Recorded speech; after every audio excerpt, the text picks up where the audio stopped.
Hello दोस्तों, welcome back to YouTube channel RD classes. दोस्तों, अगर आप किसी भर्ती परीक्षा की तैयारी कर रहे हैं तो आपके लिए ये वीडियो बहुत ही इंपॉर्टेंट है, क्योंकि यहाँ पर आज हम बात करेंगे वर्णमाला के क्वेश्चन हिंदी में। जहाँ हिंदी पूछा जाएगा किसी भी शिक्षक भर्ती या और अदर भर्ती परीक्षाओं में, वहाँ के लिए ये प्रश्न बहुत ही इंपॉर्टेंट है। तो सबसे पहले हम बात करेंगे कि जो ये वर्णमाला है, उसके बाद हम अदर टॉपिक जो हिंदी के एक करके सारे क्वेश्चन डिस्कस करेंगे। और आप बनाइएगा, आपकी अभ्यास प्रश्न बहुत ज़रूरी है, प्रैक्टिस करना बहुत ज़रूरी है, इसलिए हमने यहाँ पर आपके लिए प्रैक्टिस सीरीज स्टार्ट की हुई है। तो चलिए, आज का पहला क्वेश्चन है, भाषा की सबसे छोटी इकाई कौन सी है। देखिए, भाषा की दो तरीके से इकाई पूछी जाती है, एक तो लिखित इकाई और दूसरी मौखिक इकाई। ठीक है, अब उसमें लिखित और मौखिक वर्ड नहीं आया है तो फिर हमें ऑप्शन से देखना होता है। यहाँ पर देखिए, जो शब्द व्यंजन स्वर और वर्ड आ रहे हैं, इसका मतलब ये हो गया ये लिखित इकाई पूछी गई है यहाँ पे। ठीक है, तो लिखित इकाई में भी अगर हम बात करें तो सबसे छोटी इकाई जो होती है वो वर्ड होती है। वर्ड मतलब अक्षर।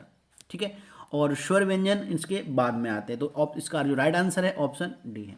अगर यहाँ पर मौखिक इकाई पूछी जाती तो मौखिक इकाई में या तो ऑप्शन होता ध्वनि, और ध्वनि के बाद अगर ध्वनि से भी अगला ऑप्शन अगर आपके पास स्वनिम है तो स्वनिम होता, और अगर स्वनिम के बाद भी कोई ऑप्शन है रूपिम तो वो रूपिम है। तो सबसे छोटी मौखिक इकाई रूपिम, उसके बाद स्वनिम और उसके बाद ध्वनि आप कह सकते हैं। ठीक है, तो चलिए अगला, इसका जो राइट आंसर है वो आप देख सकते हैं। देखिए, वर्ड आ रहा है। ठीक है, अगला क्वेश्चन नेक्स्ट। ये तो आप जानते ही होंगे, वर्णमाला किसे कहते हैं। शब्द समूह को नहीं, वर्णों की संकलन को, शब्द गणना को, या वर्णों के व्यवस्थित समूह को। वर्ण मतलब अक्षर, अक्षरों का व्यवस्थित समूह, जैसे छोटा बड़ा छोटी बड़ी करके आता है, तो ये क्रम होता है। तो ये क्रम को कहते हैं, व्यवस्थित क्रम को ही क्या कहेंगे हम, वर्णमाला। तो ऑप्शन डी इसका राइट आंसर है। ठीक है, देखिएगा, आप देख सकते हैं वर्णों के व्यवस्थित समूह को। अगले क्वेश्चन की बात करते हैं, क्वेश्चन नंबर 3। देखिए, सारे क्वेश्चन आए हुए हैं, बहुत ही इंपॉर्टेंट क्वेश्चन है। निम्न में से कंठ ध्वनियाँ कौन सी हैं। देखिए, इसका सबसे अच्छा तरीका ये है। देखिए, कंठ का मतलब होता है जब आप अपने गले के नीचे के हिस्से को जोर देकर बोलते हैं, जैसे क ख में हमारा क्या हुआ, जो कंठ है उसी ने वर्क किया। अगर य और र, य और र में हमारी जीभ है जो मसूड़ों से, यार ये इसको हम दंत मूल बोलते हैं, य और र। तो इसी तरह से हमने जो आंसर हमें चाहिए था आपको मिल गया। हम प्रैक्टिस कर रहे हैं कौन सी, क और ख। पहला ही मिल गया हमें, कौन सी, कंठ ध्वनियाँ हैं। च और छ, चा में आप देखेंगे च च, तो आपका जो है जो तालु से आपकी जीभ टच कर रही है, या इसे को तालु भी बोलते हैं। ट, और ये मूर्धन्य हो देगा। ठीक है, तो आपको बता दिया हमने, आगे भी आपको इस चीज़ का फायदा हो सकता है। देखिए, स्थान के आधार पर बताइए मूर्धन्य व्यंजन कौन से हैं। अब मूर्धन्य व्यंजन में क्या है, आपकी जीभ जब आपके मुंह के पिछले हिस्से को टच करे और जीभ घूम जाए आपकी, तो उसको कहते हैं मूर्धन्य। देखिए, कंठ, कंठ के बाद मूर्धन्य, फिर आपका आता है, अगर नीचे की तरफ से चलेंगे, कंठ, कंठ से आगे की बढ़ेंगे तो मूर्धन्य, मूर्धन्य के बाद तालु, तालु के बाद दंत, दंत के बाद ओष्ठ, ऐसे आता है। तो अब यहाँ पर हम बात करेंगे, देखो वर्णों को बोल कर देखिएगा, अगर रटेंगे तो याद नहीं होगा। वर्णों को अगर हम बोलेंगे, देखिए ग, ग और घ, ग और घ में हमारी जीभ कहीं भी लपेटा नहीं लिया, अंदर नहीं गई। अगर ज, ज और झ, उसके बाद ड और ढ, प और फ। देखिए, प और फ आप देख रहे हो सीधा होठ लग रहे हैं आपके। ड, ड में आपकी जो जीभ है, और ढ में वो आपकी पीछे के हिस्सा, आपके मुंह के पीछे के हिस्से पे जा रही है, और जब पीछे के हिस्से पे जाती है उसको मूर्धन्य व्यंजन बोलते हैं। इसका मतलब, इसका जो राइट आंसर हो गया आपका, हो गया ड और ढ। ठीक है, क्वेश्चन नंबर 5 पे चलते हैं। क्वेश्चन नंबर 5 है, अल्प प्राण वर्ड कौन सा है। देखिए देखिए, आपके लिए बहुत ही अच्छा तरीका है। आप कैसे याद करेंगे अल्प प्राण, महाप्राण और सघोष अघोष को। देखिए, सबसे पहले अगर हम बात करें, अल्प, अल्प मीन्स छोटा होता है, अल्प प्राण, और महा मीन्स होता है बड़ा। तो इसका मतलब पहले छोटा आएगा फिर बड़ा आएगा। तो पहले अल्प पे शुरुआत होगी, फिर महा से, फिर अल्प, फिर महा, फिर अल्प, फिर महा, ऐसे अल्प प्राण, महाप्राण। ऐसे ही अघोष और सघोष में अब पहले आता है, सब बाद में आता है। तो पहले के 3 अघोष, ठीक है, उसके बाद के 3 सघोष। कैसे, जैसे का वर्ग, च वर्ग, ट वर्ग, प वर्ग होते हैं ना। अब इन वर्गों में ही तो होते हैं, ऐसे करके हम लिखेंगे वर्गों में, च ट त प। तो ये देखिए, इस तरह से जो वर्ड होंगे यहाँ पे, इस तरह से, ये पहला वर्ग हो गया, दूसरा, तीसरा, चौथा, ऐसे होते हैं 4-5 वर्ग। ठीक है, अब यहाँ पे का वर्ग के हैं मान लो, या चा वर्ग के हैं, फिर टा वर्ग के हैं। तो ये जो पहला है, इसमें जो भी आएगा, का, खा, गा, घा, ये वाला पहला, तो ये हो गया आपका अल्प प्राण और अघोष। फिर ऐसे ही दूसरा होगा महा, लेकिन अघोष रहेगा। फिर होगा अल्प, फिर महा, फिर अल्प, ऐसे चलेगा। ठीक है, तो यहाँ पर आप देख सकते हैं, पूछा हुआ था कौन सा अल्प प्राण वर्ण है, यानी पहला, तीसरा और 5वें नंबर के होते हैं वो अल्प प्राण होते हैं। ठीक है, तो देखते हैं पहला आ और का में तो होता ही नहीं है, क्योंकि खा गा घा होते हैं।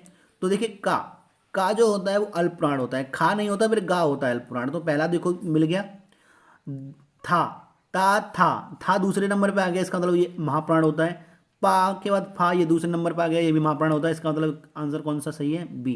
ठीक है, आप देख सकते हैं इसका राइट आंसर कौन सा होगा, का और ग, बी। ठीक है, चलिए अगले क्वेश्चन की बात करते हैं।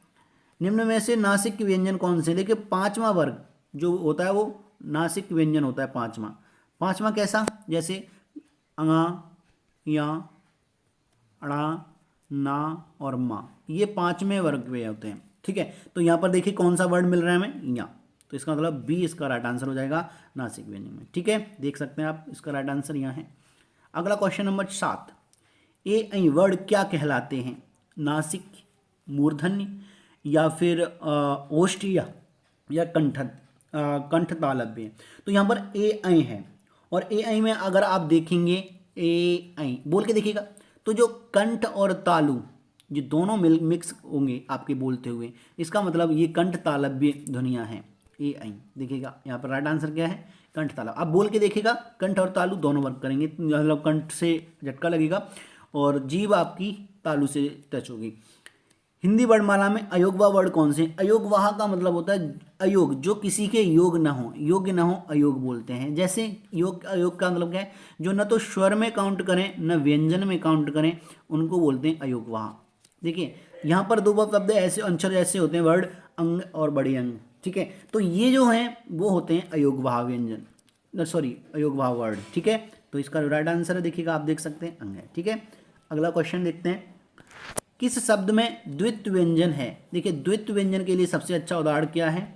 जब आपका कोई भी वर्ड है वो आधा और पूरा बना हो, जैसे पत्ती, है ना, दिल्ली, बिल्ली, ऐसे शब्द होते हैं। तो इसमें देखो आधा वर्ड और पूरा वर्ड, आधा था और पूरा था, सेम आधा और पूरा, यानी डेढ़ कह सकते हैं। कोई वर्ड डेढ़ एक साथ आया है तो वो शब्द हमारा होता है द्वित्व व्यंजन का।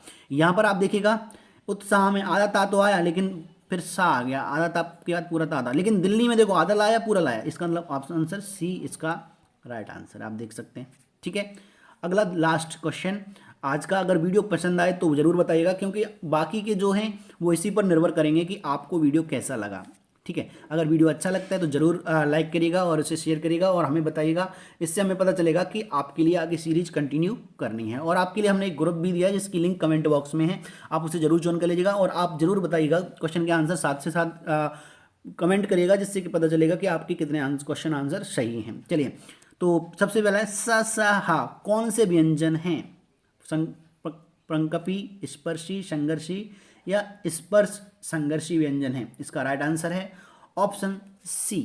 देखिएगा ऑप्शन सी है जो ये संघर्षी व्यंजन है। जैसे कि हम जब इन शब्दों को, अक्षर वर्डों को बोलेंगे, जो वर्ड हैं स स स ह, तो हमारी जो आवाज़ जैसे ही निकलेगी तो एक हमारी जो वायु है वो हमारे मुंह को बहुत ही संघर्ष करती हुई, यानी चिपकती हुई निकलेगी प्रेशर से।